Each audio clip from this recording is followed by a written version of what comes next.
Hi, everyone.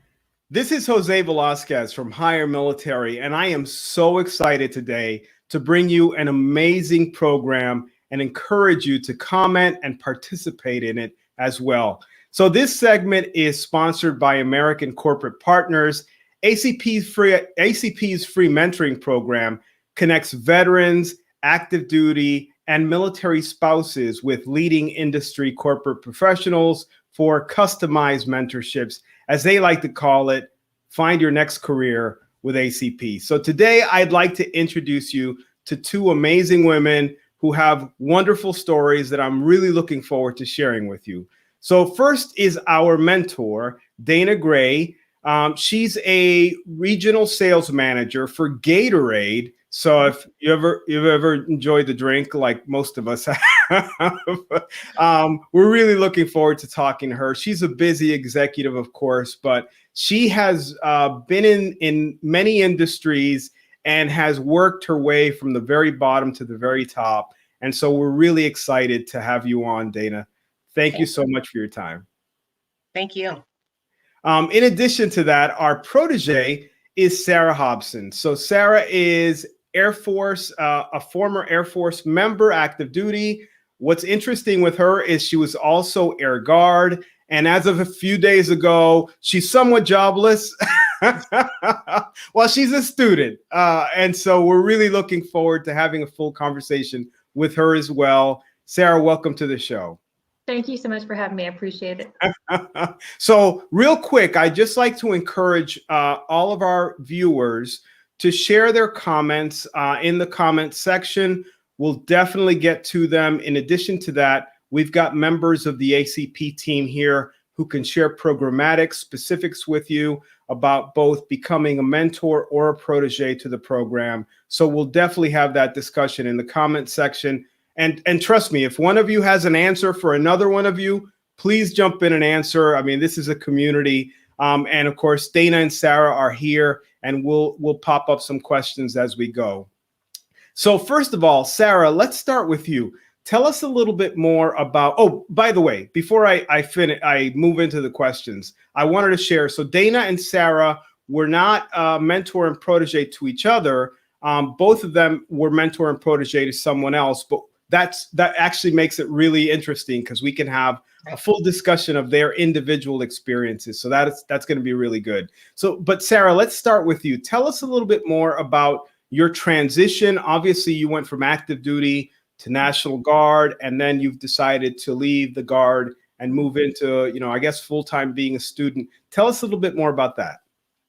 So I was active duty from 2019 to 13, and then I joined the National Guard. But while I was in the National Guard, I was a DoD employee. And then this last year, I made the decision to go ahead and just transition out of the military altogether and focus on school. In the meantime, I was going through a lot of mentorship programs like ACP, and was paired with an exceptional mentor named Jill. And Jill has been working with me over the past about 8 months on transitioning. What I love about Jill, one of the many things I love about her, is that she's not military affiliated. So I get a very fresh perspective of what civilian life really, truly looks like. Another thing that I've really enjoyed is learning from her. She's been in the healthcare industry for over 20 years now and has a ton of knowledge that she's been very kind in sharing with me. So as the transition continues, I am continuing to work with my ACP mentor, and it's been great. That's amazing. That's really terrific. I'm really excited about learning more about that. I think that it's so incredible for our mentors to have, in some respects, to have very little experience with the military because it's so fresh. And sometimes we like to, believe we're really independent thinkers. And I don't mean that we're not independent thinkers, but surely for many of us who are serving, we do think inside the box, and it's always pretty cool to have, that outside perspective. And speaking of that, Dana, talk to us. How in the world does a busy executive find time to mentor? Well, I don't know that I would call myself a full-on executive. However, I like the promotion. I think that you just have to look at what's important to you. I have always been very military oriented, just not that I was ever in the military, but I've always had a great respect for those who are in the military. And when our CEO asked us if anybody would be interested in getting involved in ACP, I was like, I jumped at the chance. Any way that we can, any way that we can kind of give back to those who are giving so much to us, I felt like it was my duty to get involved. That's so meaningful. I appreciate that. I love the fact that we get a chance to work with corporate partners who are so open to the idea of, spending time supporting our service members as they're transitioning. So, Sarah, as you transitioned, what were some of the hurdles that you may have experienced throughout your transition that not necessarily made it difficult for you, but that were, challenges that were somewhat unexpected? Absolutely. That's such a great question. And I feel like there's endless possibilities of answers to that. But my main, hurdle to overcome in transitioning was I'm a jack of all trades. The military has, trained me very well in a number of different things. So finding out what my passion is and what I'm good at and what I want to do has been really difficult, because I sat down and made a list of everything that I've done in the military, and translating that to civilian, I could be anything from an executive secretary to, in my mind, a CEO. So it was just very interesting, and had to do a lot of soul searching and a lot of hard questions with Jill, like, what about the healthcare industry do you love or not love, and things of that nature, because I do have a healthcare background. But that's been my main thing, is finding out, what do I want to do? What am I good at? And how does that get into a civilian career? Yeah, I can imagine that's absolutely difficult. I figure that that's likely one of the big questions that many of us have. And Dana, you may have heard that from your protege as well. Is it's very difficult, because we do tend to be jacks of all trades across the board, and so it's sometimes really kind of learning to focus on a particular specialty or area can be very difficult. Was that your experience with your protege as well? Absolutely. And I'm glad to hear that Jill walked Sarah through that, because that's one of the questions. This was my second protege, actually. And that was like one of the first questions I asked. What do you love? I love that saying that, if you have a job that you love, then you'll never work another day in your life. And I really wanted to take that to the next level with both of my proteges, and just figure out, hey, what are you passionate about? What can you see yourself doing? And I think that's another thing, is being a jack of all trades. Even when you go to like the resume part of the business, it's like the resume is 5 pages long for someone who's been in the military, because they've got so much experience. So how do we hone that down to something that is going to be civilian understandable, right? And I love that Jill took Sarah through that as well. So it makes me feel like I was on the right track. No, absolutely. I agree. And I'll tell you, I learned that from my mentor. And by the way, I'm a 2-time protege, so I guess I'm a slow learner. But I had a great inspiration from my 2 mentors over the years. And one of the things that they taught me was that the resume was a living document, and that it was okay for it to change dependent on my interests. And so initially, and not that you guys were interviewing me, but initially I recognized that, my interests were in a particular area, but over time they merged and went into another. So Sarah, I recognize that you are focused on the medical industry, the healthcare industry. What interested you about that area, and what direction are you looking to go into? So I have been healthcare in some way or another since 2009, when I joined the military. I started out as a dental assistant, and then I ended up doing more program management for dental, ended up managing my own dental clinic twice, and then I was a healthcare administrator for a little while. So I love healthcare, love helping people, love serving in the healthcare industry. And that's what I'm good at. So I'm going to stay in healthcare. What I don't necessarily find myself interested in the healthcare industry is managing people, which tends to be a little bit problematic because a lot of mid-level management is managing people. So through the course of 12 years in the military, that's what I discovered, is that I can do things like that, but why force myself to do something that I'm not good at?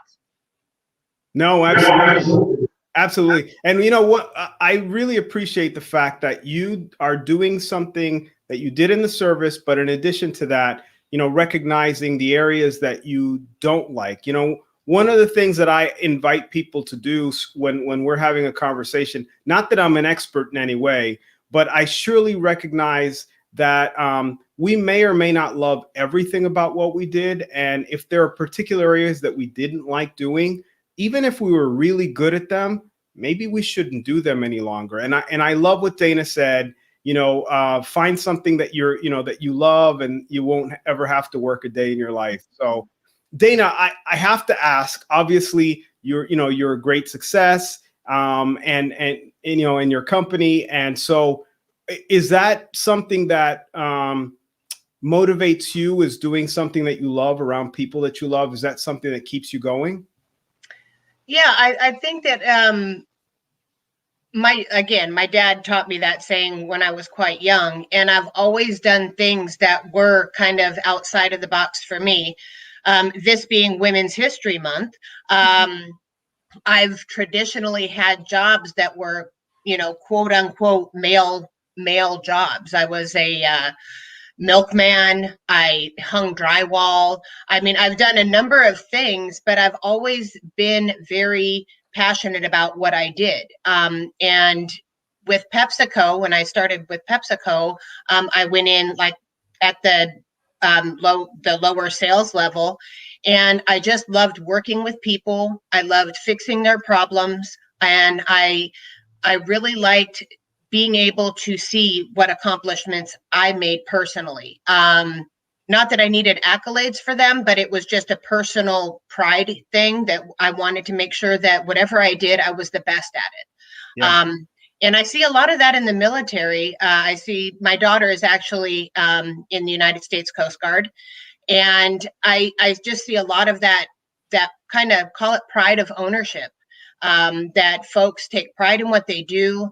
They want to be the very best, and they're willing to put the work in to do it. So that's what drives me. Yeah, I love that. I love that. And I love the fact that you highlighted, of course, this being Women's History Month, because, I recognize and appreciate so many of my leaders, so many of my colleagues, and so many of my fellow soldiers who have contributed so much in service, and of course, so much across industry as well. It's really inspiring.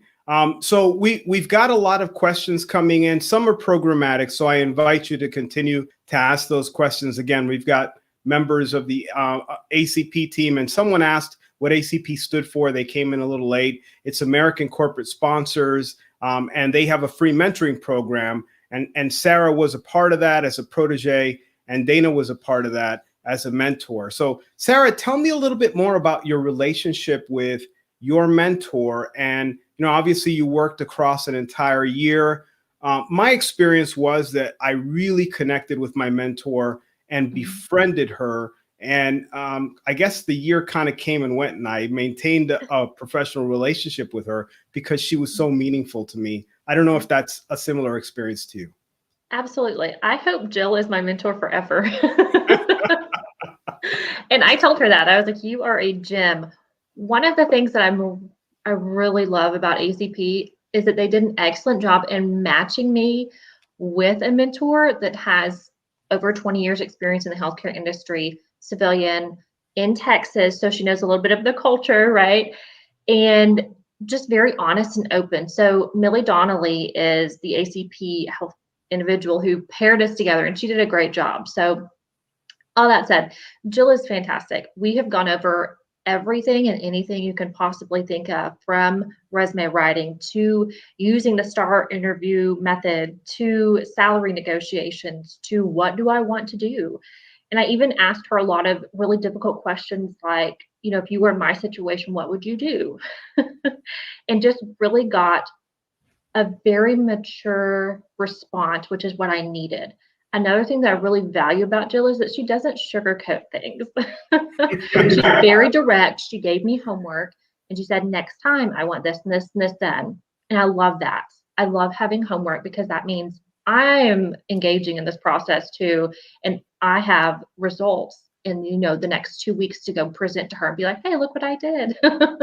But I absolutely am very grateful for Jill and for her mentorship, and hope she's my mentor literally for as long as she will have me.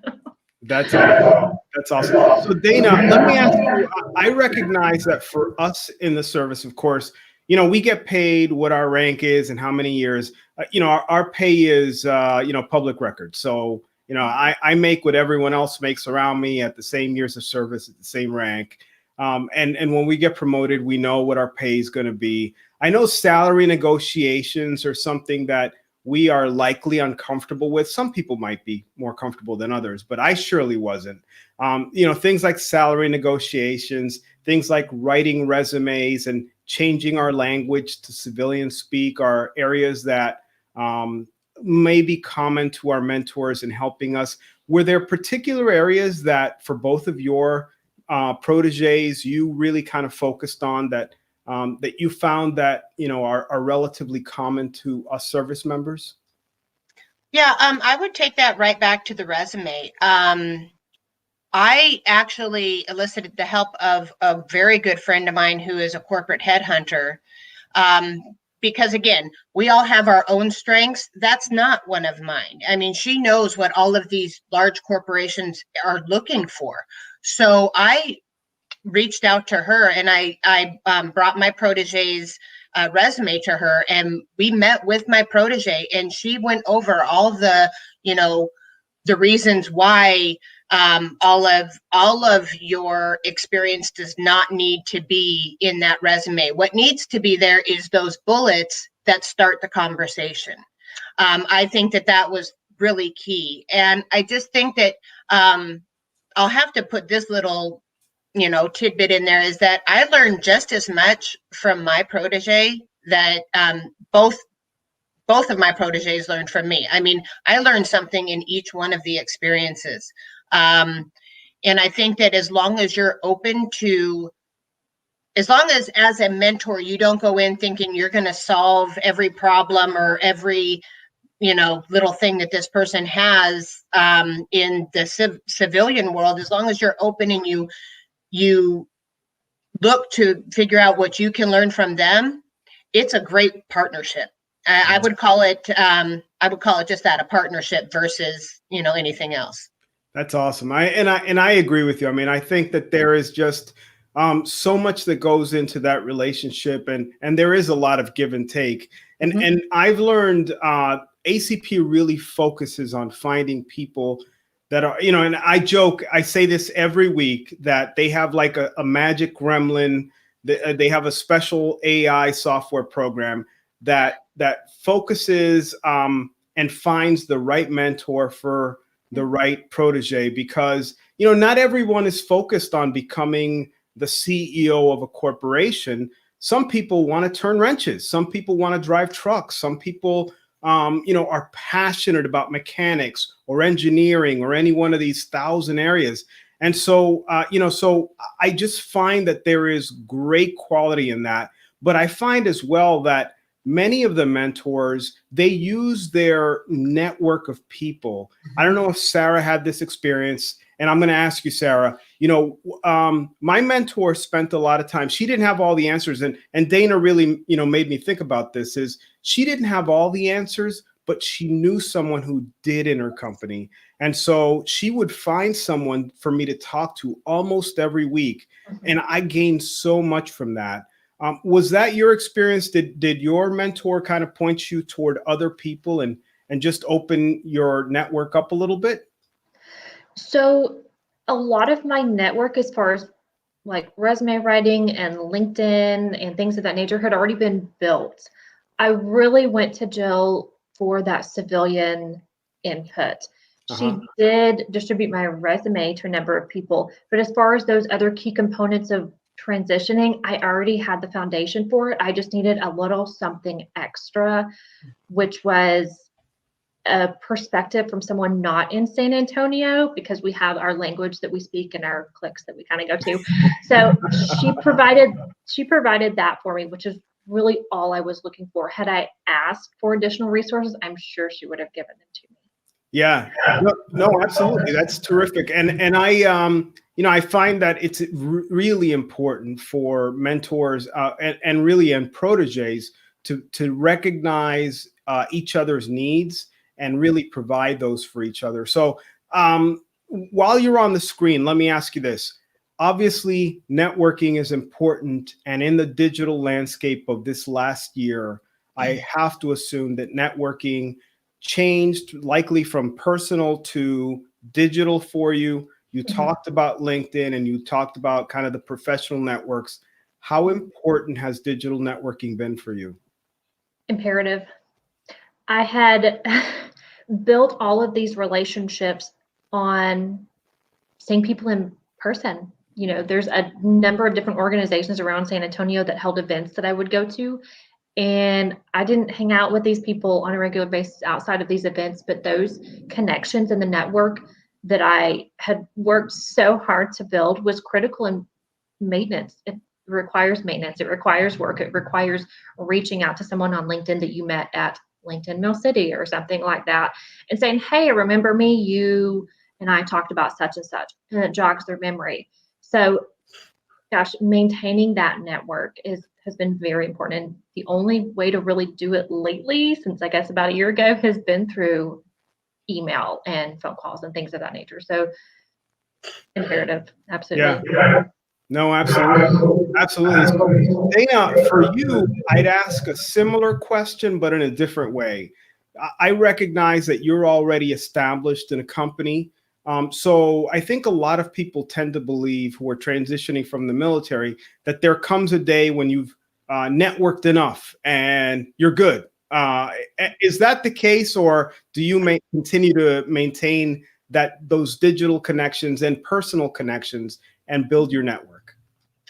I would say absolutely not. I mean, you can never, ever stop networking because as your career changes, it opens up a whole new room, call it, or a whole new area that you don't have those connections in, and cross-functionally, as well as into different companies and so on and so forth.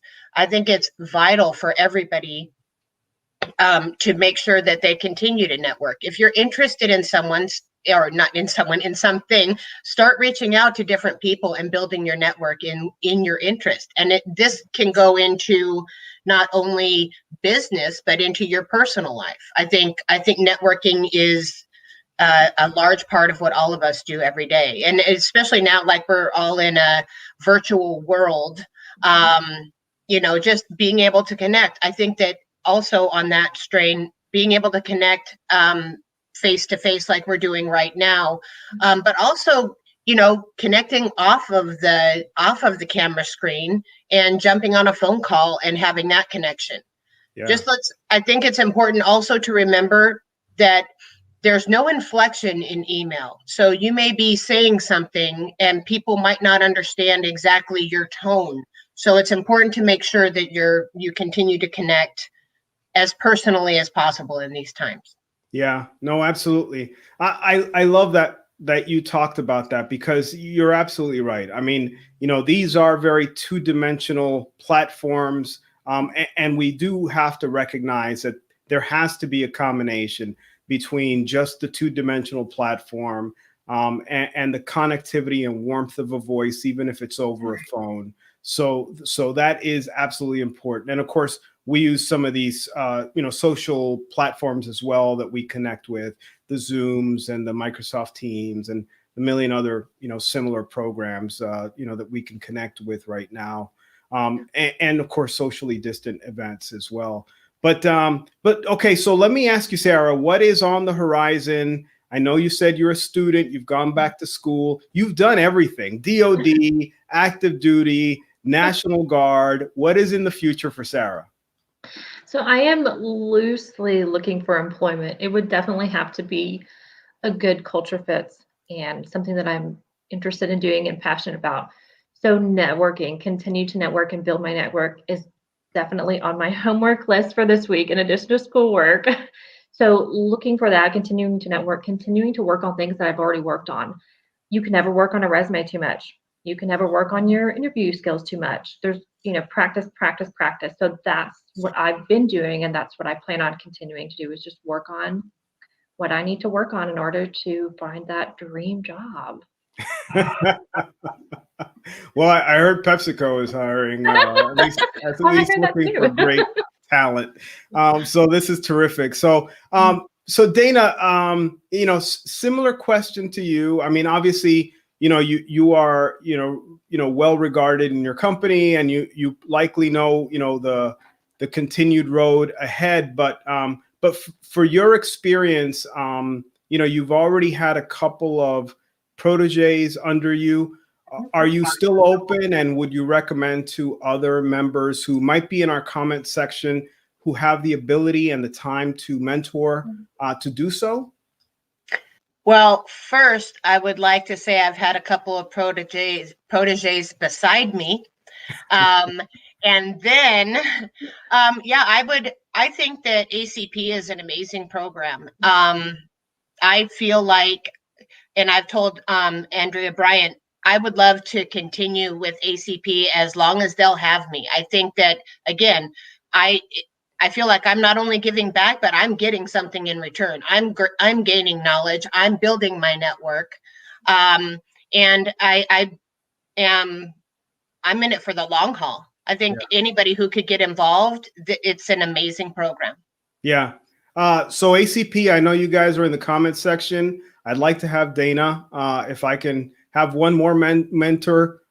I'd like to have Dana as my mentor one more time, if someone will allow me to. So, okay. So last thought, Sarah, I recognize ACP has been an important part of your transition.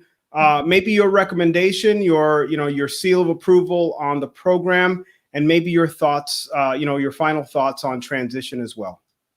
Absolutely. So it's really important to have a diverse toolkit in your transition efforts, right? So what I've really loved about this mentorship program was that they're very flexible. I can call Jill every 2 weeks. I can call her every 2 months for advice.